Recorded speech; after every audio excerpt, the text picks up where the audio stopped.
All right, welcome. My name is Will Jones from BWNY Broadcast, and I'm here today with Brother Donnie. Donnie, welcome to Buffalo. Thank you, Will. Pleasure to be here. Be back home. You be back home. Yeah, that's right. Back home. Now you're from Buffalo, but you're coming from Raleigh, North Carolina. Raleigh, Yes, North sir. Carolina. Mm-hmm. Okay, so you brought the weather with you. I hope so. I hope it stays as long as I'm here. Yes, sir. Good. All right, now we're here today to talk about school. Yes. Education in particular, but charter schools.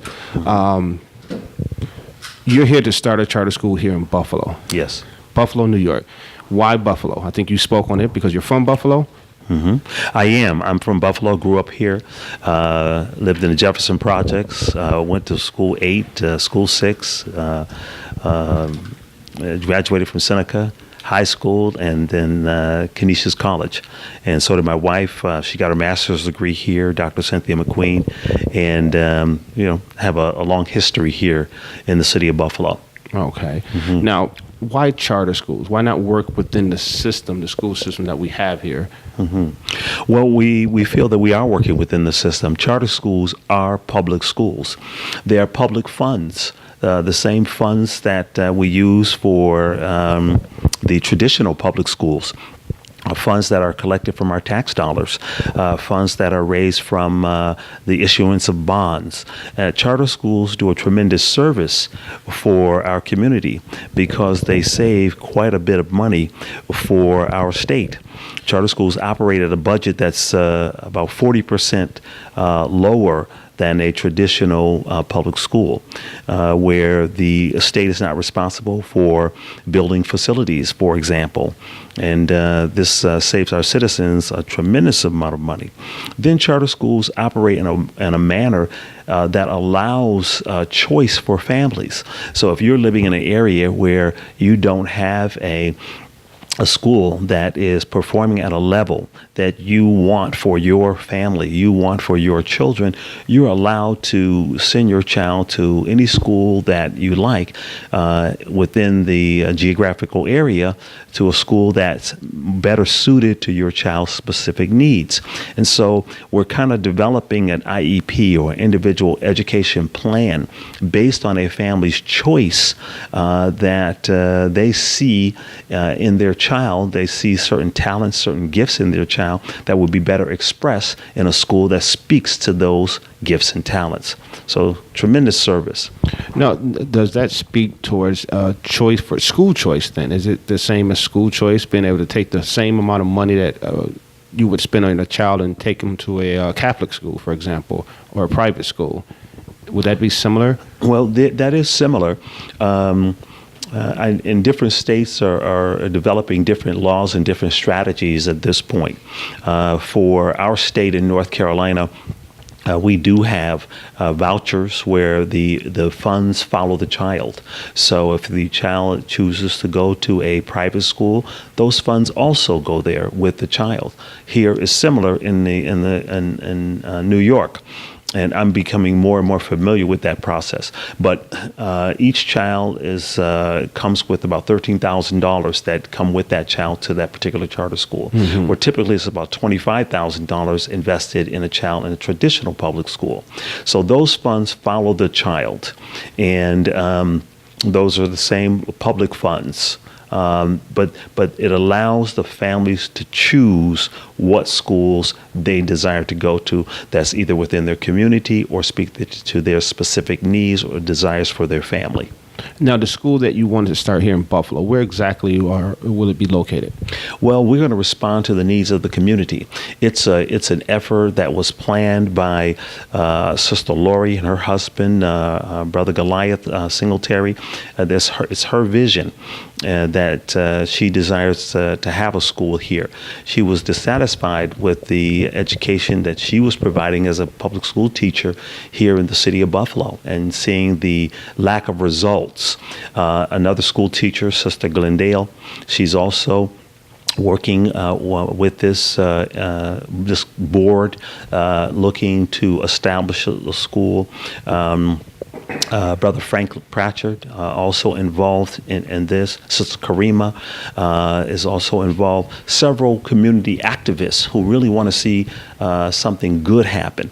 And they've asked me to come on board because of my expertise and experience over 15 years working and establishing a charter school in North Carolina. So we're going to respond to the needs of the community and try to place the school we can best serve those that are responding. So this is part of our efforts while we're speaking at the Marion Library today on Jefferson Avenue. Meriwether yes. Library on Jefferson Avenue today at 5:30, because we want to get that feedback from the community. We want to hear from the community.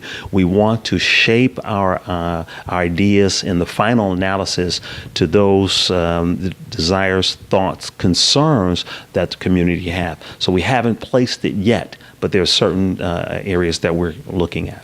Well, it's interesting you described the process. We have educators that are not satisfied with the status quo of education, and they're deciding to start a school. And traditionally, we think of charter schools as possibly a big company, a corporation coming in to make a profit on education and draining dollars and resources from the public school. But this is interesting. This is not the case. Can you talk about the for-profit, not-for-profit model in schooling? Mm-hmm. Well, very good. And I think that's a good question. There's a lot of debate surrounding that. And here's how I see that. For-profits, EMOs, or educational management organizations, which I am one and operate out of North Carolina, they have their place, and with those funds, because our intention is to create a superior result in the education process, the funds that we receive as a for-profit, they go back and invest in those students, in those teachers, in those facilities.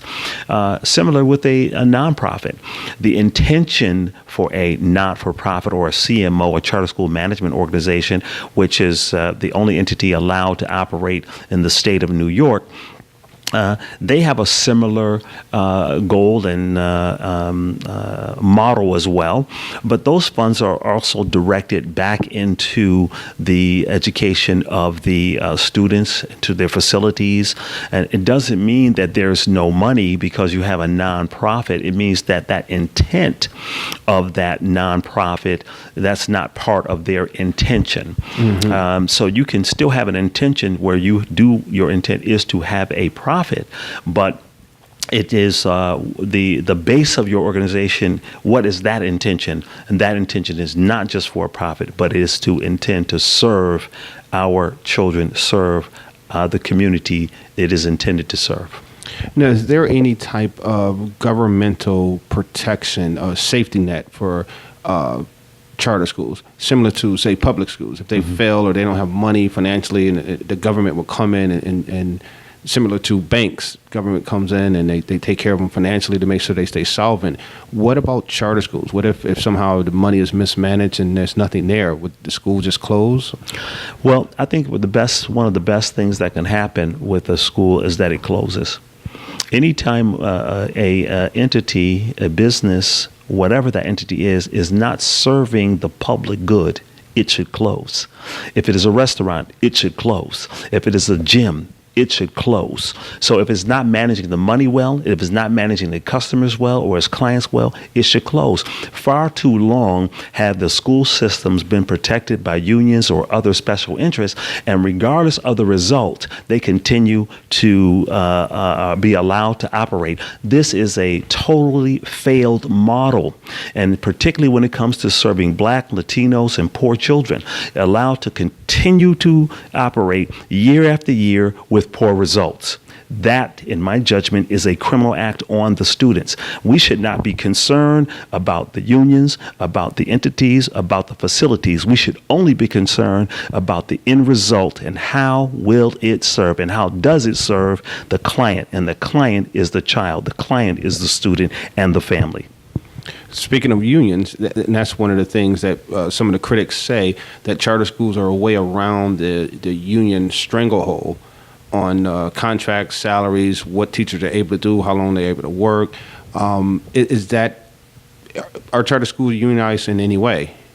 No, charter schools are not unionized in any way. Charter schools are based on a meritocracy. You remain in business, or you remain in existence based on the merits of the results you're able to achieve.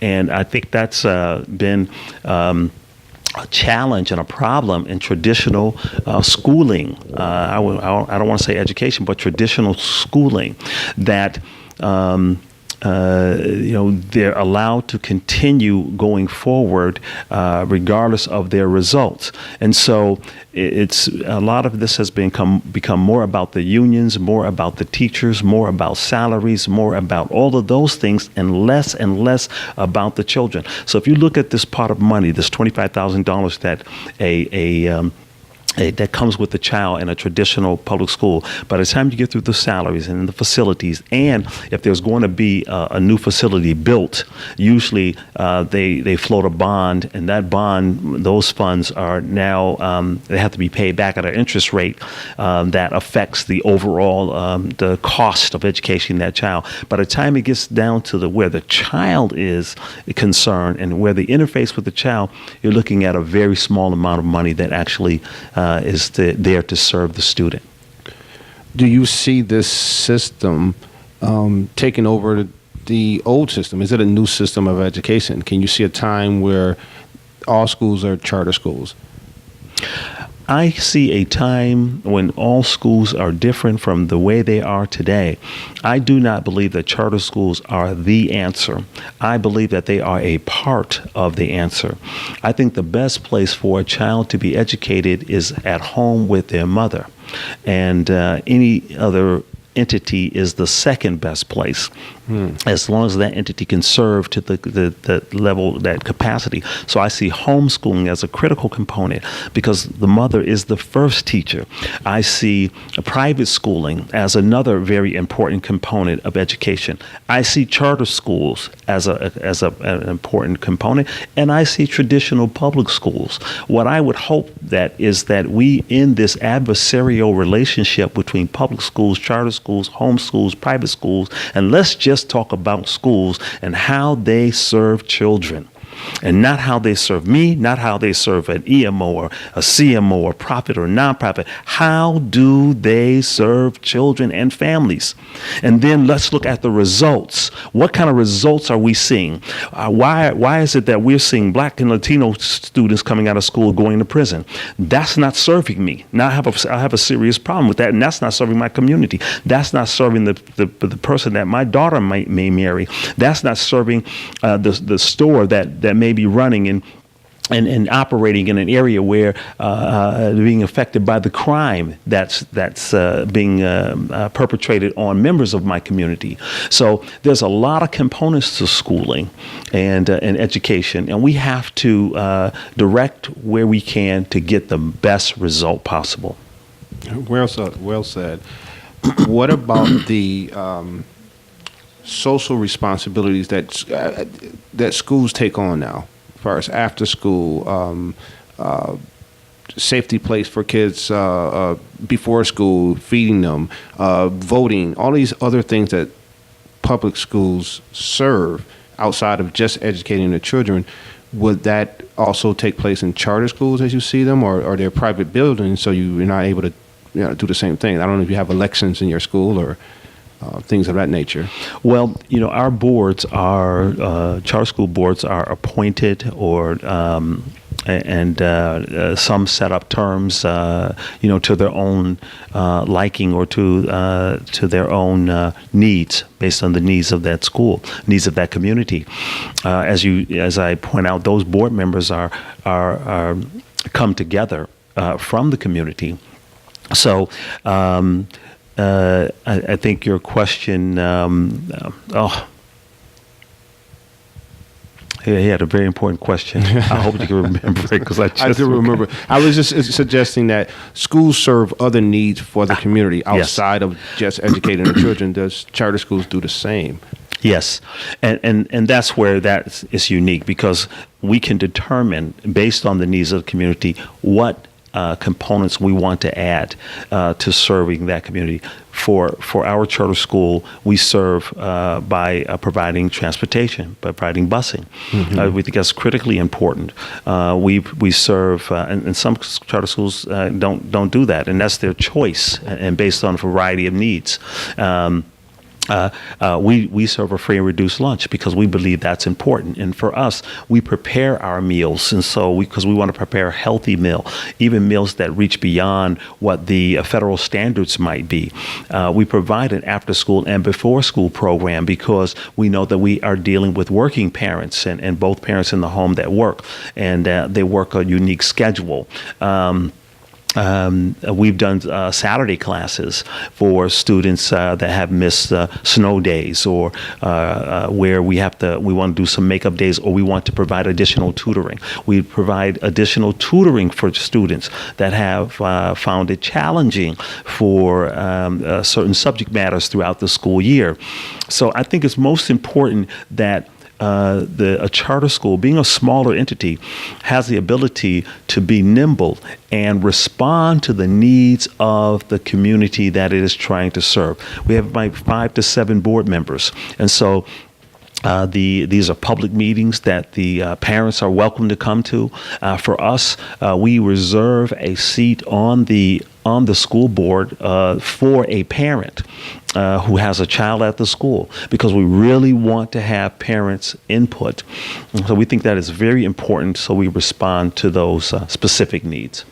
What is to stop communities from developing their own charter schools to be exclusive and not inclusive? Are there where like a public school is not able to do that? They have to take all comers, all people, all things. They can't just exclude people as they will. And charter schools seem to be able to have that ability, or do they? Well, that's kind of a misnomer. A lot of folks seem to have that understanding, and maybe that's because of some public initiative to kind of smear the work that charter schools are doing. But we operate with a lottery. And so those who decide they want to come to that particular school, they can enter their names into the lottery and they can choose to come there.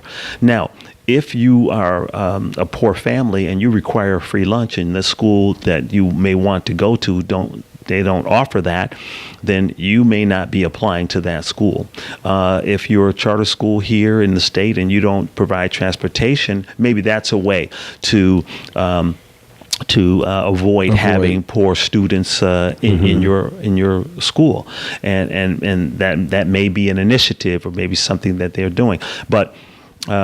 The law requires that we take all comers, as long as there is space available for a child and your name is selected from the lottery, and that lottery is determined by the state. The state mandates that there's a lottery, then that child will be allowed to come. Whether that child is a child with disabilities, whether that child is a child of poverty, it really doesn't matter, as long as the child enters into the lottery and that name is selected. How much oversight does the school board have over charter schools? So we're talking about 2 levels. The state school board has absolute authority. They're the authorizing agency. We have 2 authorizing agencies in the state of New York. And they determine your renewal. They would determine how long you operate. They would determine, they have complete oversight, and there's monitoring visits and the like. There's audit requirements and all those things. Then you have your local school board, and those school board members that we talked about, Lori and Goliath Singletary and Glendale Williams, and those that made up of community members, they're also responsible for the operations of the school. And so through the meetings and the reportings of the operators, then the board, that local board, has oversight along with the parent and the parent involvement. We expect and hope to get more parent involvement, and that's why we think this opportunity today at the Meriwether Library is so important. Families, we want to hear from them at the very onset, not after a school is set up and established and wonder, okay, well, how do I get involved? No, let's get involved right now. That's how important this is, Will, that the families come out and have their input. Well, I find it interesting if the school board would seem as though the members on the school board best interest would be to keep the money, power, influence into public schools versus starting charter schools. Aren't they giving away some of their authority when they set up charter schools versus public schools? Well, dissatisfaction brings about a change. And it is the dissatisfied parents with the results that we have been achieving as a society for all these years. I remember graduating from Seneca High School and thinking, is this it? Am I educated? I can remember it as clear as a crystal. And I had a resounding answer in my head, no. As a high school student finishing 12 years of high school, I should have felt better about the education that I received. And then I went on to Canisius College and I found out, wow, there was a lot that I didn't know, a lot that I was not trained on. I really felt inept. And that's why I continued going on with my education. So the real power and the real wealth lies in our children. And I think that's one of the most important misnomers that we have as a society. It was after my grandson had passed away. He was born in October. He died in December about 7-8 years ago. And my son was talking to one of his friends who he had a new child now and talking about going to daycare. And he asked his friend, because he is his wife and he had decided to homeschool. And he asked his friend, "You're going to take your child to daycare?" And it's his friend who was a businessman, and the friend's wife was a emergency room physician, said, "Of course we're going to take our child to daycare. We're going to leave them all day." And he said, "So I'm going to ask you a question. I'm going to take $10,000. I'm going to put it in a briefcase and I'm going to leave it in this room. And I'm going to come back at the end of the day and ask for it at the end of the day. Would you do that?" He said, "Of course not. I would never do that. That would be crazy." But you would do that with your child. And so there's a misunderstanding about the value of our children, that we see children maybe as this $13,000 a year or this $25,000, or we see children as the value that keeps our jobs or something of that nature. There's no child worth paper that's printed up. I mean, every child, the value is untold because we cannot look into the future. I talk to my teachers and I say, in your class is Dr. King, in your class is Malcolm X. You don't know it, but they were in a class somewhere at some time and they had a kindergarten teacher and they had a first grade teacher. I said, in your class is that great one that you must treat and think that every single student has that kind of potential. And that's what we have to be looking to. The value of the children that will manifest a change in this society. Thank you very much. I couldn't have said it any better. Yes, sir. That was wonderful. You should have led with that. It's my passion. This is truly how I feel about our students and the children that we serve. How long of a process do you see this taking from your visit today until opening up that new school? Well, we think that it's probably going to be about another year or so. The process is we send our letter of intent, we do our application. Once the application is approved, I think they allow you to go through a ready to open period, and then you open the following year. And it's going to require some upfront capital because the state doesn't really provide the initial capital for your facility, for your, the hiring of the teachers, the contracts you have to sign. So we're going to have to bring some resources, some financial resources to the opening of the school. And so that's going to be very important. And so we're mustering those up right now and doing some fundraising, but we're looking ahead and already planning for that eventuality.